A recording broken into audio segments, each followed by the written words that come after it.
A landlord is caught in a bureaucratic mess as the city of Chicago sent a rental assistance check to the tenant and not the landlord. I'm Tony, and this is Real Estate Investing and Landlord News.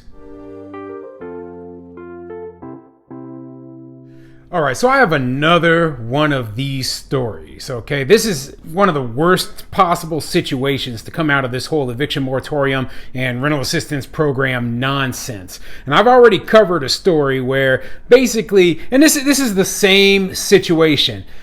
A landlord applied for rental assistance for a tenant who wasn't paying rent during the pandemic and who was protected by these eviction moratoriums, right? And the city sent the check, the rental assistance check, to the tenant, who then decided they were not gonna pay the landlord. So the landlord's just stuck with this non-paying tenant in the property. The tenant gets thousands upon thousands of dollars of free money. They get free rent, free money. You can't evict them. You know, the landlord is completely screwed over. And it's all the fault of bureaucracy and overreaching government policies, okay? This is the worst type of situation for there to possibly be. And man, it just pisses me off when I read stuff like this.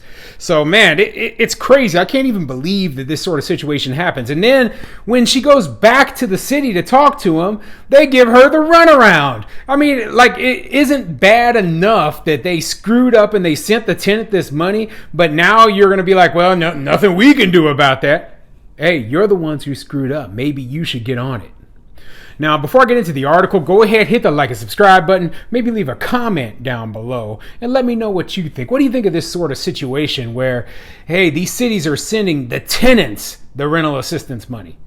I guess they expect the tenants are going to pay their landlords, not realizing that, hey, the tenants aren't going to do that. Okay, they're going to take that money, they're going to put it in their bank account, they're going to go out, maybe they're going to go to the casino, buy some cigarettes and liquor.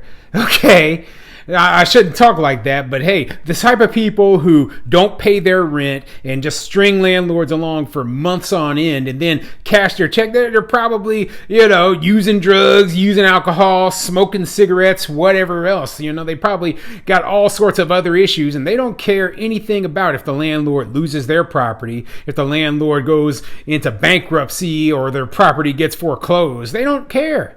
So, maybe I should be talking mess on them, okay? So this article is coming from CBSNews.com, and it says, "It's not right. Woman calls on CBS 2 to help get thousands owed to her by a tenant who won't pay rent." Oh, man. Too many of these stories right now. There's just too many of them. But, I have to keep bringing it up because I want people to remember that, hey, there are still landlords suffering through all this nonsense. That eviction moratoriums, they lasted so long that, the consequences, there's a long impact, okay? That the impact will be felt for years to come. But let's get into this article. These last 2 years, filled with pandemic job losses and other changes, have led to a delicate dance between some landlords and their tenants. A Romeoville woman reached out to CBS 2 after her renter stopped paying. She asked the city of Chicago for help, but they sent her money to the wrong person. Now CBS 2 is uncovering why the city said that's her problem. "It's been a major toll on me. If you've been a landlord, you may identify with Babette Finger's stress. It's been constant since she took control of her father's West Lawn home.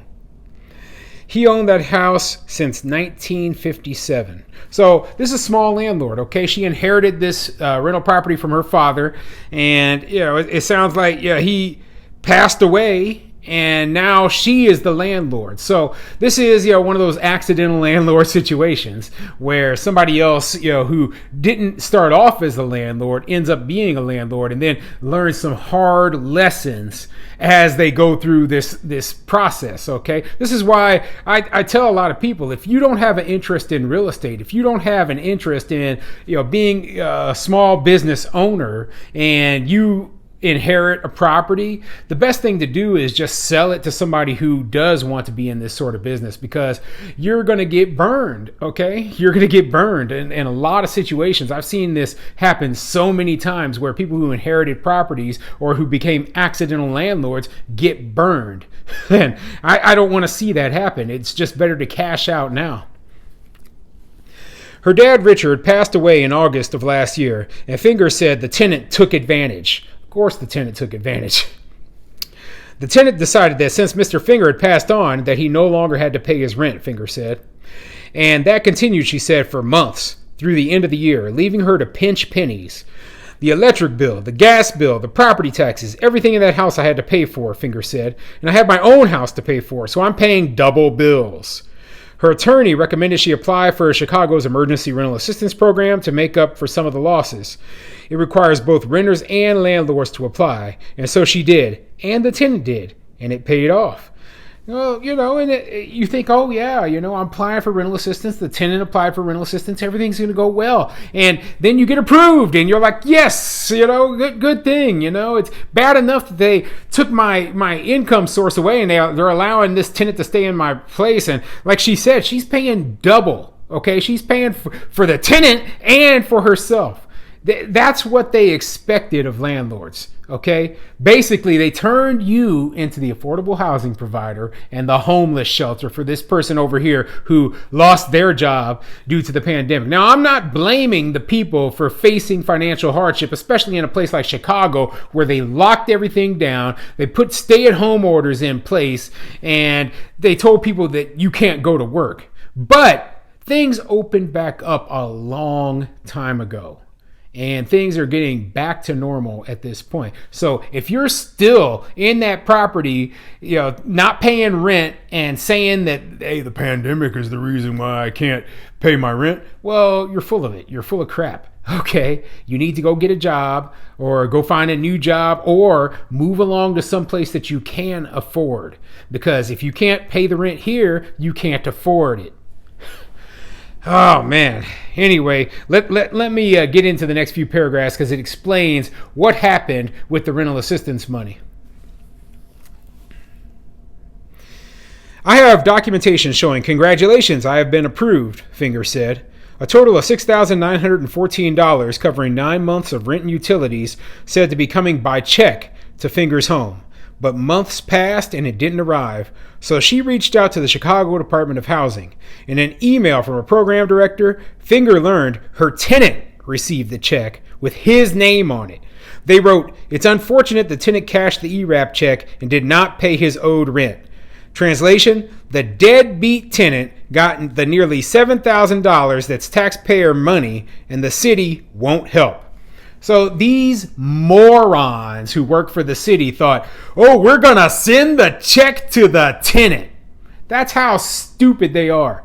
They didn't realize that, the tenant is not going to pay the landlord. In a lot of cases, that is exactly what happened, though. Okay, they decided, hey, I'm just going to keep this money and spend it on what I want to, and I'm going to keep living for free. So not only did you get free rent, you got somebody else paying your rent for you, the landlord, but you also got a bonus check for screwing the landlord over from the government. This is socialism. This is what it looks like. This is the laziness, the complacency. This is the complete joke of what socialism really is. Okay, this is lazy people who don't want to do anything, and they get taken care of by the hard-working people who are actually, working their butts off trying to take care of themselves. Well, now they got to take care of these lazy, stupid people on top of that, okay?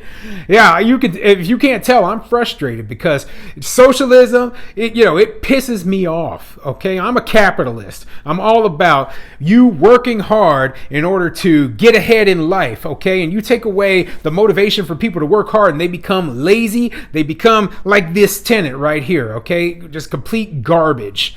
Oh man, this landlord got screwed over, and then to go up to the bureaucrats and they won't do anything for her, okay?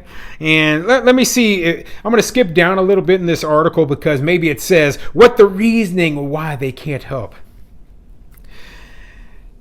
The Department of Housing went on to say it's unable to send another check for rent assistance, suggesting Finger follow up with a lawyer for options to recoup her money. So their suggestion is she go hire a lawyer and sue the tenant? I mean, come on. The whole point of the rental assistance program was so that she could get paid. See, the problem is these cities And these governments, they thought the rental assistance money was for the tenants. From the very beginning, right? I've been saying that the rental assistance needs to go directly to landlords. The tenant shouldn't even be involved. The tenant doesn't need to sign anything. The landlord, all they should have to do is just certify, hey, their tenant is not paying. And, then they should be able to get their money in there because they can't evict. Okay? If they were allowed to evict, then maybe you would say, okay, well, the tenant needs to self-certify that they need rental assistance. But the city, the local government or the federal government or whoever took away the landlord's rights and ability to evict tenants from their property. So they need to compensate the landlords for lost rent. Okay, period. Regardless of what the financial situation of their tenants is. If we aren't allowed to get these tenants out of our property, we can't make any money, and therefore you owe us rental assistance money. Okay, and that's my logic right there. So yeah, a horrible article. I hate reading about stories like this, but this keeps happening, and it will happen again.